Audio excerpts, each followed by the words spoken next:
In this guide, I will be showing you guys how to put codes in Subway Surfers game. Let's get started.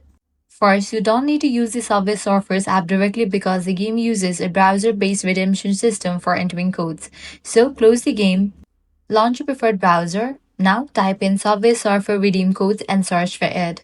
Different website links will appear. Navigate to this one, redeem code Subway Surfers. Click on it. With that, you'll be directed to this page. You'll see a box where you can enter your promo or reward code. Simply type in your code carefully and then tap on the Claim Reward button. After submitting the code, the website will automatically redirect you to Subway Surfers app installed on a device. If the code is valid, your free rewards such as coins, keys, characters, or other in-game items will instantly appear in your account. Keep in mind that expired or incorrect codes will not work, so make sure you enter the code exactly as provided. Also ensure that Subway Surface is already installed on a phone before trying to redeem the reward.